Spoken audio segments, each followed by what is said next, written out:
मैं महंत गोविंद दास शास्त्री, प्राचीन से सदगुरु कबीर साहब प्राकट्य स्थली लहरतारा, काशी, वाराणसी से।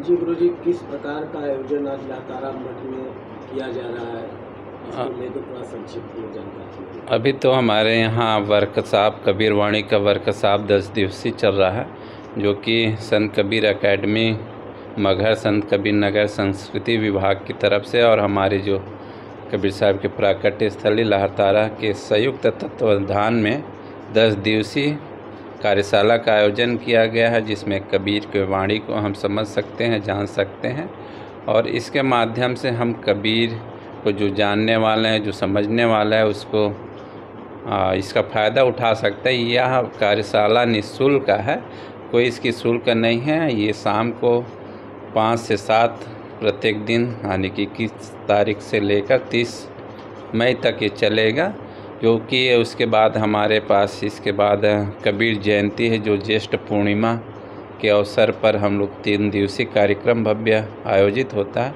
उस कार्यक्रम में जो सहभागिता लेंगे जो कार्यशाला में, उसको प्रशस्ति पत्र एवं जो अच्छे गायक होंगे, जो अच्छे सीखने वाले होंगे, तो उसको भी मंच में स्थान देंगे। इस प्रकार हमारी जो, और इसको हम लोग लगातार और भी आगे करेंगे। तो ये इस तरह कार्यशाला का गुरुजी उद्घाटन या उसका शुभारंभ करने के लिए कोई मुख्य अतिथि आए थे उनका? जी हाँ, कल कार्यक्रम के उद्घाटन में आकाशवाणी के उप निदेशक राजेश भारती जी थे, विशिष्ट अतिथि के रूप में विनय पांडे जी थे, गौरव खंडेलवाल जी थे और अनेक कई प्रोफेसर डॉक्टर लोग मौजूद थे, जिनकी अध्यक्षता में और कार्यक्रम का उद्घाटन हुआ।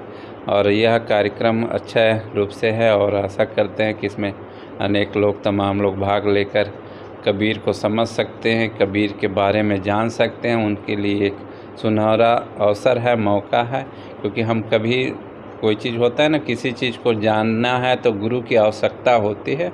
तो हमारे पास जो कबीर को गाते हैं, कबीर को जीते हैं, ऐसे गायक देवेंद्र दास देव जी है, जो कबीर को अपने जीवन में उतारे हैं, बचपन से संत रूप में है। तो उनके माध्यम से हम कबीर वाणी को समझ सकते हैं, सीख सकते हैं उनकी सहूलियत के लिए। गुरुजी, आज के वातावरण में जिस तरीके से भागम भाग मचा हुआ है, तनाव लोग जीवन में जी रहे हैं, इसमें कबीर की बाणी, गुरु की जो बाणी बताई गई है कबीर दास की, कितनी कारगर साबित होंगे अगर लोग उसको ग्रहण करते हैं, उनकी बाणी को मानते हैं, चलते हैं, तो कितने लाभकारी। कबीर की वाणी जो 600 वर्ष पहले कहा गया, आज भी उतने ही कारगर है। कोई उसकी एक बात को हम नहीं झुठला सकते हैं। कबीर साहब ने एक वाणी के माध्यम से कहा कि साईं इतना दीजिए जामे कुटुंब समाए, और मैं भी भूखा ना रहूं, साधु न भूखा जाए। हमें उतना ही इच्छा करना चाहिए जिससे कि हमारा एक तरह परिवार चल सके, हमारे घर में कोई आए गए मेहमान या संत लोग हैं, उसको हम कुछ दे सके। और इच्छाएं तो अनंत है, उसको हम कभी पूरा नहीं कर सकते हैं। हमारे पास कुछ नहीं होता है, तो हम एक सोचते हैं कि हमारे पास कुछ झोपड़ी छत हो जाए, टीन सेट ही हो जाए, उसके बाद वो भी हो जाता है तो सोचते हैं कि टीन सेट जल रहा है, थोड़ा छत अच्छा से बन जाए, तो ये सोचते हैं। फिर महर सोचते तमाम, कभी इच्छाएं आप कितनों भी प्राप्त कर ले, लेकिन तब ही आप सुखी रहेंगे जब आपके मन में संतोष रहेगा। लेकिन कार्य करिए, कार्य करना पड़ेगा आपको, लेकिन ये इच्छाएं अनंत न रखिए और उसको सरलता से अपने जीवन में उतारिए और कार्य करते रहे। और कार्य करेंगे तो उसकी फल आपको प्राप्ति होगा ही, आज नहीं कल होगा। आज जैसे कि हम बच्चे को स्कूल भेजते हैं, छोटे बच्चे तो नहीं जाना चाहता है, लेकिन जब वो जाता है, धीरे धीरे पढ़ना सीखता है, तो हम उसका आगे एक तरह से सीख ही जाता है।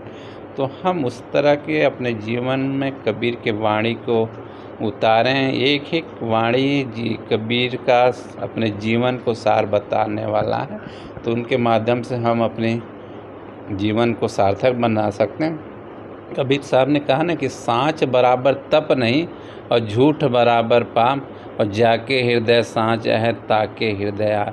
आज इस भागम भाग के जीवन में लोग इतने झूठ बोलने लगे हैं, इतने लोग अपने दूसरे को धोखा नहीं दे के अपने आप को धोखा दे रहे हैं। हम झूठ बोलते हैं, देखते हैं ना, कभी कभी हम झूठ बोलते हैं तो एक झूठ की वजह से कई झूठे बोलना पड़ता है। जब हम एक सत्य को रख देते हैं तो उसके बाद वहीं बातें समाप्त हो जाती है। तो आज सत्य की ज़रूरत है, झूठ से कुछ होने वाला नहीं। हम कितना भी झूठ बोलते रहें तो आखिर सत्य सत्य होता है, झूठ से हम बच नहीं सकते हैं। आखिर सत्य सामने आ ही जाता है, आज नहीं कल। तो इसलिए सत्य कहिए, सत्य के राह पर चलिए, आप भी सुखी रहिए, दूसरे को भी सुखी करिए। कार्यशाला में कितने लोग भाग ले रहे हैं, कितने बच्चे हैं, कितने लोग हैं, कहाँ से हैं?